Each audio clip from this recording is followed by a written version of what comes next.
Assalamualaikum warahmatullahi wabarakatuh. Perkenalkan, nama saya Vicky Hidayatul Khairi, NIM 18043017. Di sini saya akan mencoba menjelaskan tentang memahami dan mengantisipasi sistem informasi dalam bisnis global. Yang pertama yaitu fenomena pertumbuhan sistem informasi internasional. Pertumbuhan yang pertama yaitu mengembangkan arsitektur sistem informasi internasional. Terdiri atas sistem informasi dasar yang dibutuhkan oleh organisasi dalam mengordinasikan perdagangan dunia dan berbagai aktivitas lainnya. Strategi dasar yang perlu diikuti saat membuat sebuah sistem internasional adalah memahami lingkungan global di mana perusahaan beroperasi. Sebuah sistem internasional adalah memahami lingkungan global di mana perusahaan beroperasi. Maksudnya, memahami kekuatan pasar secara keseluruhan atau penggerak bisnis yang mendorong industri ke arah kompetisi global. Pertumbuhan yang kedua yaitu lingkungan global, penggerak, dan tantangan bisnis. Pada penggerak bisnis global ada dua kelompok, yaitu faktor budaya umum dan faktor bisnis umum, di mana faktor budaya umum ini yang mudah dikenali dan telah menggerakkan internasional sejak Perang Dunia Kedua. Teknologi informasi, komunikasi, dan transportasi telah menciptakan desain global di mana komunikasi di seluruh dunia tidak lagi sulit dan tidak lebih mahal daripada komunikasi secara langsung. Yang ketiga yaitu paling mutakhir, sebagian besar perusahaan memperoleh sistem internasional yang campur aduk dari masa lalu yang sering didasarkan pada konsep pengembangan pemroses informasi pada tahun 1960-an. Ternyata timbul beberapa kesulitan yang signifikan dalam membuat arsitektur internasional yang tepat. Kesulitan tersebut antara lain dalam perencanaan sistem yang cocok untuk strategi global perusahaan, struktur organisasi dari banyak sistem dan unit bisnis, penyelesaian isu-isu yang terkait implementasi, dan pemilihan platform teknis yang tepat. Yang kedua yaitu mengorganisir sistem informasi internasional. Ada tiga pokok yang dihadapi oleh perusahaan-perusahaan dalam meraih posisi global, yaitu yang pertama, strategi global dan organisasi bisnis. Di sini terdapat tiga strategi. Yang pertama yaitu strategi multinasional. Strategi ini yaitu memusatkan manajemen pengendalian dan keuangan di luar negara asal, sementara melakukan desentralisasi dalam proses produksi, penjualan, dan pemasaran kepada unit-unit di negara-negara lain. Produk dan layanan penjualan di berbagai negara disesuaikan dengan kondisi pasar setempat. Organisasi menjadi suatu kumpulan dari fasilitas produksi dan pemasaran di negara-negara yang jauh.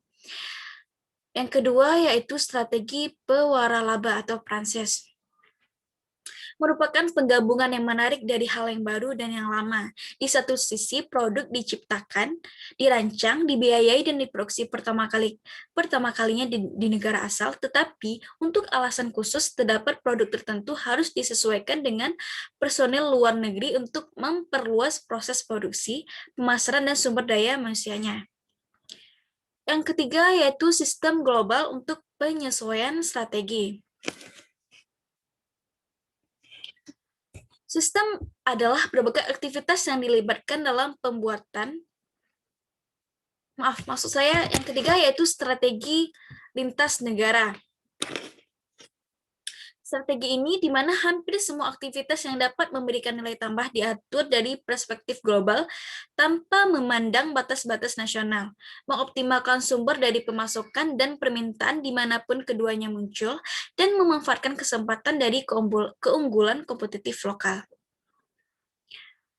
Yang kedua yaitu faktor pendorong aplikasi bisnis global. Di sini faktor pendorongnya ada dua. Yang pertama yaitu pelanggan global.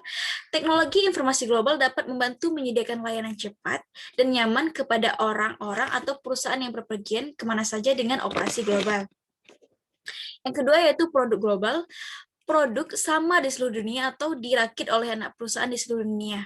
Teknologi informasi global dapat membantu mengelola pemasaran dan mengendalikan kualitas di seluruh dunia. Yang ketiga yaitu sistem global untuk menyesuaikan strategi. Sistem adalah berbagai aktivitas yang dilibatkan dalam pembuatan dan operasi sistem informasi.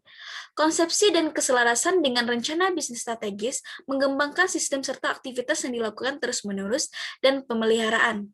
Sistem tersentralisasi adalah sistem di mana pengembangan dan operasi sepenuhnya berlangsung di tempat asal. Sistem terduplikasi adalah sistem di mana proses pengembangan dilaksanakan di tempat asal, tetapi operasinya ditangani oleh unit-unit independen di lokasi luar negeri.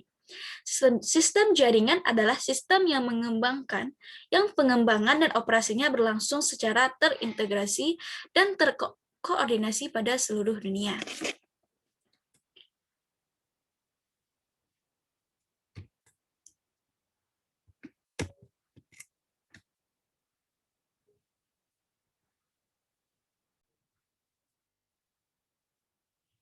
Ketiga yaitu mengelola sistem global. Yang pertama yaitu skenario yang umum disorganisasi skala global. Tantangan bagi manajemen dalam pengembangan sistem global yaitu menyepakati kebutuhan pengguna yang sama, memperkenalkan perubahan dalam proses bisnis, mengordinasikan pengembangan dari aplikasi, mengordinasikan perilisan perangkat lunak, dan mendorong para pengguna lokal untuk mendukung sistem global. Yang kedua yaitu strategi sistem global. Sistem inti adalah sistem yang mendukung fungsi-fungsi yang benar-benar penting bagi organisasi. Sistem yang lainnya harus dikoordinasikan secara parsial karena sistem tersebut berbagai elemen penting tetapi tidak harus benar-benar di semua negara.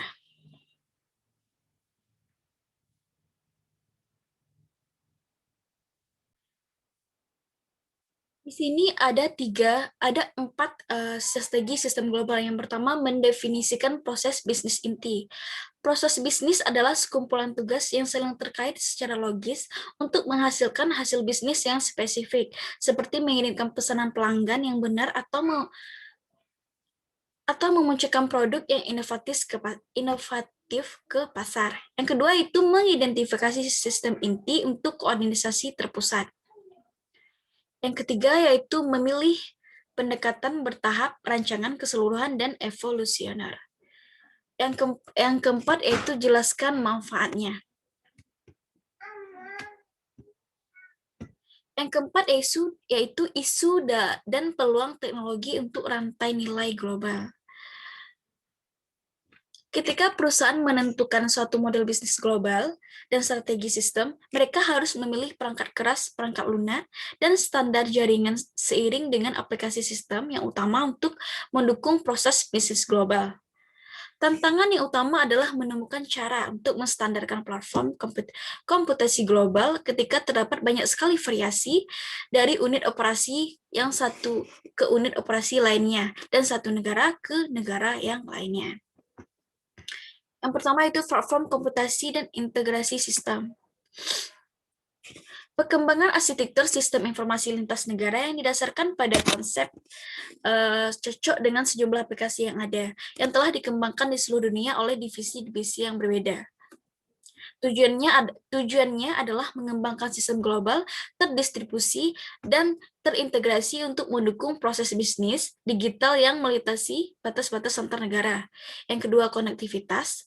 Konektivitas merupakan kemampuan untuk menghubungkan sistem dan orang-orang di berbagai perusahaan global ke dalam sebuah jaringan yang terintegrasi sama halnya dengan sistem telepon, tetapi dengan kemampuan transmisi suara, data, dan gambar.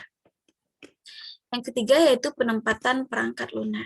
Jika perangkat lunak yang baru akan diciptakan, tantangan adalah membangun perangkat lunak yang dapat secara realistis digunakan oleh banyak unit-unit bisnis dari negara-negara yang berbeda yang ditetapkan bahwa unit-unit bisnis terbiasa dengan proses bisnis mereka yang unik dan definisi dari data. Sekian penjelasan dari saya. Apabila ada kesalahan, saya mohon maaf. Saya akhiri. Wassalamualaikum warahmatullahi wabarakatuh.